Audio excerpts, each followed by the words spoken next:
God came to this world as a Jew. He's coming back as a resurrected man, Jesus Christ, not only the King of Kings and the Lord of Lords, but He's Jesus Christ, King of the Jews. His throne will be in Jerusalem, the Jewish capital, in the nation of Israel, the Jewish state. And He will sit upon the throne of David, an amazing Jewish musician and warrior and king. All this rhetoric you're hearing, everybody, get pumped. We're in the last days. It's got to go this way. Listen, if your church is not pro-Israel, it's not a church. If your church is not pro-Israel and pro-reaching the Jewish people with the love of God, you're not in a New Testament church. You're actually attending a fraud. It's fraudulent. Get up, get out. And when you find a Jew, hug them. Tell them that you're praying for them and that Jesus Christ, according to Proverbs 30, verse 4, is the Son of God to the Jewish people. Funny, I'm not Jewish, but my God's Jewish. My God is the God of Abraham, Isaac, and Jacob. And a Jew will say to me, you can't say that. You're a Gentile. Oh, yes, I can. Your Hebrew prophet Isaiah said I could. God said through the prophet Isaiah that God would call a people who are not His people by faith, and He would draw all the Gentiles to Himself. Think of that. So today, which fulfills in Romans, where Paul said the Gentiles, us who are not Jews, our love for the Jewish God should provoke the Jew to jealousy. Did you know that? And we do. When we know the Hebrew Scriptures more than the Jews today, that drives them nuts. And they go, how do you know this? I read your book. You ought to read your book sometime.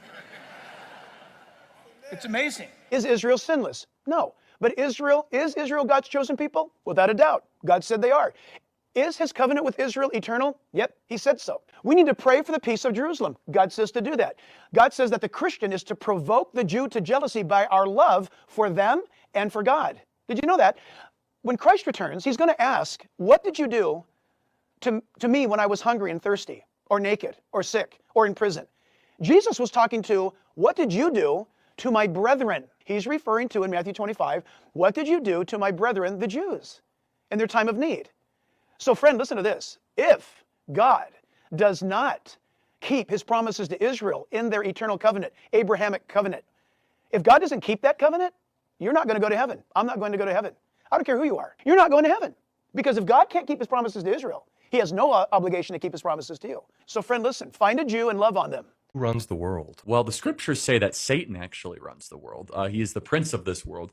But currently, there's an oligarchy that's really hard to pinpoint of who's actually calling the shots. And that's really what's happening in this election. We now have rule by committee, rule by group, and it really is a secret society that is governing the country. Who they are is a mystery. We have some idea, but it's permanent Washington that runs this country and most of the Western world. That's people like Anne Applebaum, like Victoria Nuland. These are names that your audience might not know. Obviously, Valerie Jarrett. These are Susan Rice. These are people that live and exist to strengthen the regime, to disempower the American citizen. They do not believe in borders. They do not believe in the welfare of the American people. They certainly don't believe in God. They believe in a very, very aggressive foreign policy position, in the ever expansion of the American empire via NATO. And so right now, the people who run the Western world are permanent bureaucrats and technocrats. And then they are financed and funded by an even higher and billionaire oligarchy of George Soros, of people of that ilk and that background. And so you can see that the godless and the secular are increasingly calling the shots in the Western world.